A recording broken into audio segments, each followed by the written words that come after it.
The box and the stream. Phantare, everything flows. Heraclitus. Two men stand in a decommissioned church in Amsterdam one evening in early September. Friends and colleagues stand, sit, walk and talk around them. One of the men has recently given a workshop on the theme of the 4 C's. The other is one of the main organizers of the entire event, housing that workshop. Their talk turns to matters of organization, planning and execution. There have been many difficulties planning and, not least, executing this Congress, although by the standards currently applicable, it has been a raging success up to this point, a little over halfway through. The conversation takes a more metaphorical turn. They discuss the differences between boxes and streams and, in particular, the importance of not being confined by boxes, but free to be able to follow streams. The two men find themselves in a state of mild mental euphoria as the commonality and vitality of the theme opens up. What is the nature of the box? It has a clear and discrete structure. It is fixed and relatively unchangeable. The floor is there, the walls, and even a kind of roof in many cases. It provides a clear space, but that space is finite. It has clearly defined limits. It has boundaries that can only be renewed by force. It sits still in its place, is entirely trustworthy, and is, in and of itself, completely empty.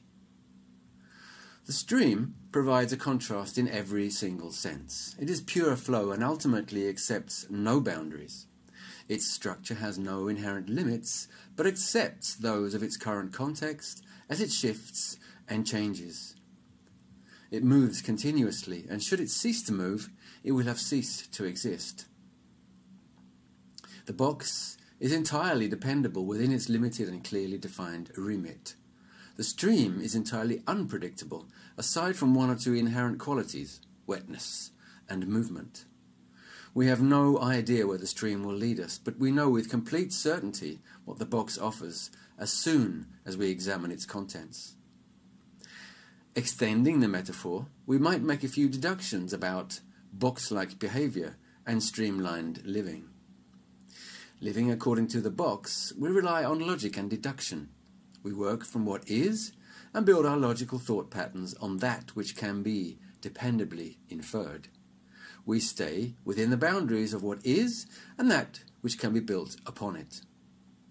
When we live by the stream, we are taken out of our comfort zone into the unknown. We can predict probabilities but have no certainties with which to operate. We move with the flow, but we cannot foresee where or when we will arrive. The box confines us to create safety.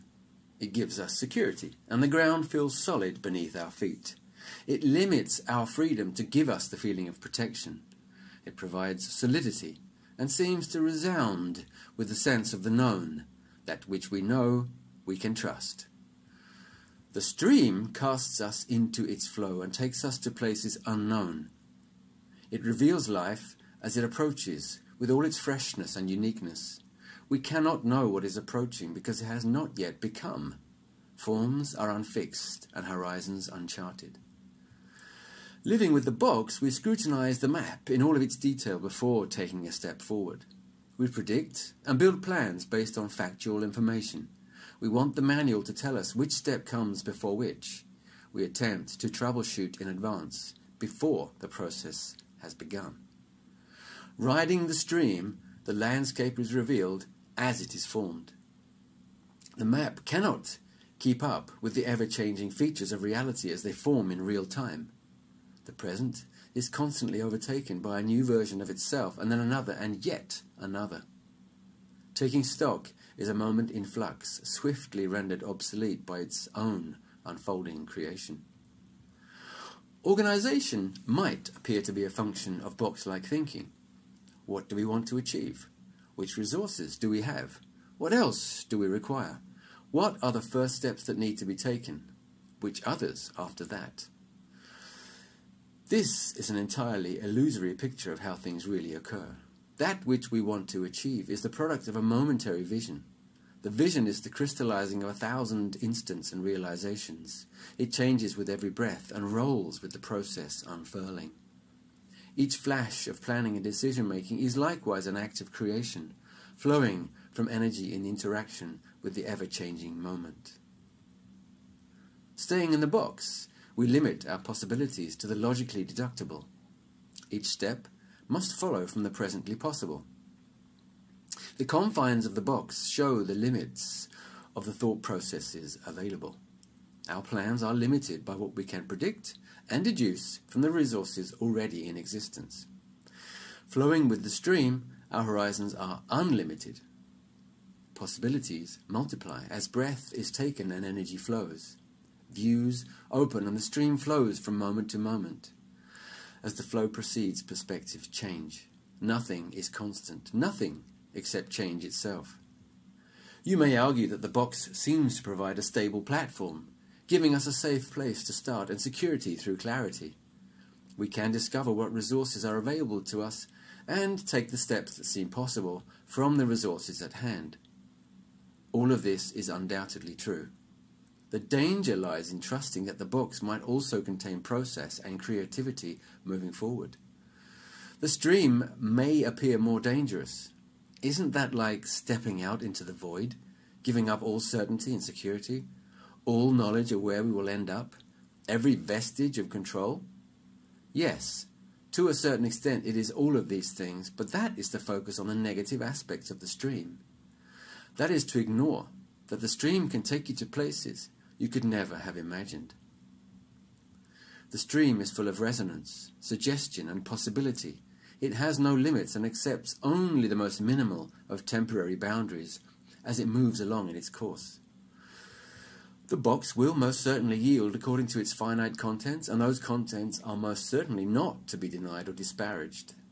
The limits are, however, clear and determined. The stream is the realm of the infinite, the undreamed of, the becoming possible in the moment.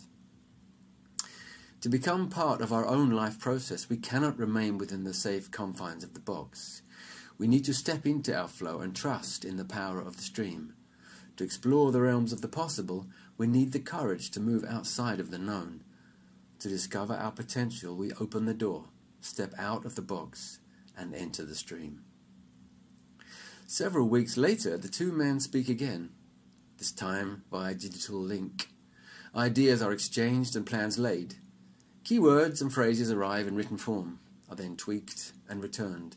The ideas set in motion gather momentum, become prose and poetry, image and description are set down. A first draft is dispatched, contemplated, fanned out for comment and returned anew. A final exchange brings more colour to the palette, and a rounding off is achieved.